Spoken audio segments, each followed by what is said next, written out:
Students, ये आपकी BA third year की पॉलिटिकल साइंस की क्लास है और यह चैप्टर एमए प्रीवियस के लिए भी है।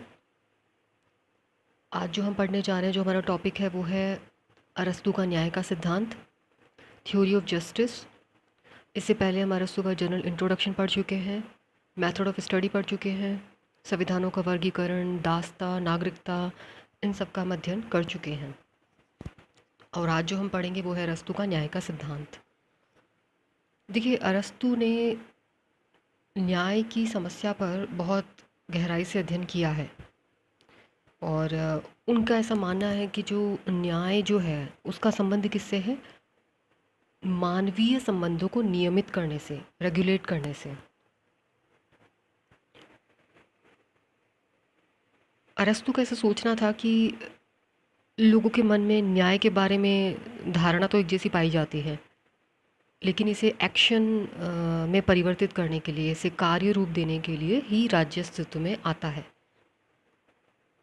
अब देखिए, वो न्याय की जो बात करता है उसके अंतर्गत उसने न्याय को दो प्रकारों में विभाजित किया है और वो किया है न्याय के प्रयोग क्षेत्र को ध्यान में रखते हुए। न्याय जहाँ अप्लाई किया जाएगा उसको ध्यान में रखते हुए। तो जो पहला प्रकार है वो है सामान्य न्याय, जनरल जस्टिस।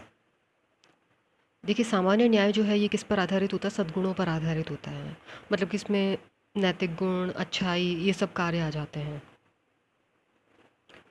तो ये तो हो गया सामान्य न्याय।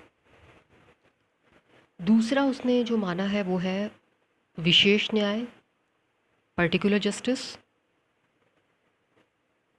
इसका जो अर्थ है वो भलाई के विशेष रूप से है, या मतलब इसमें क्या होता है कि जिस व्यक्ति को जो मिलना चाहिए उसकी प्राप्ति इस न्याय की इस कैटेगरी में हम करते हैं। इसे हम थोड़ा सा और समझने का प्रयास करते हैं कि क्या चीज़ है। तो देखिए, विशेष न्याय जो है उसने अरस्तू ने विशेष न्याय को दो पार्ट में डिवाइड किया है। पहला जो आप देख रहे हैं वो है वितरणात्मक न्याय, डिस्ट्रीब्यूटिव थ्योरी, और दूसरा जो है वो सुधारात्मक न्याय, करेक्टिव जस्टिस। इस प्रकार से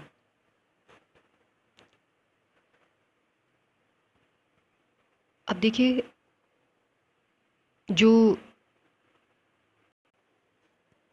जो वितरणात्मक न्याय है, डिस्ट्रीब्यूटिव जस्टिस है, जैसा कि नाम से रिफ्लेक्ट हो रहा है, वितरण, डिस्ट्रीब्यूट करना।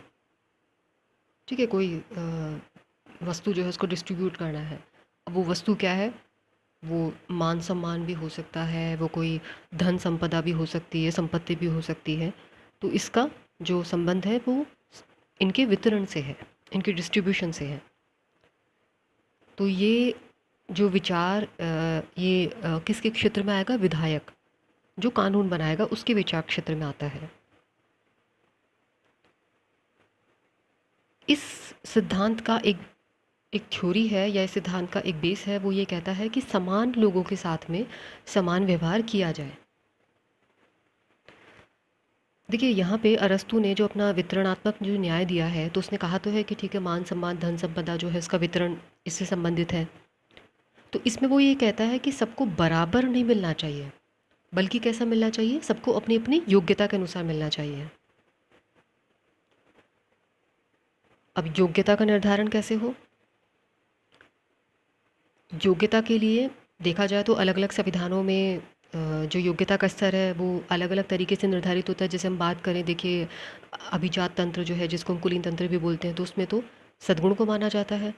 अगर हम गुणतंत्र की बात करें तो उसमें किसको माना जाता है आधार? संपदा को, वेल्थ को। तो अरस्तु ने माना कि जो आदर्श राज्य है उसमें डिस्ट्रीब्यूटिव जस्टिस यानी कि वितरणात्मक जो न्याय होता है उसमें योग्यता का मानदंड माना जाना चाहिए सद्गुणों को।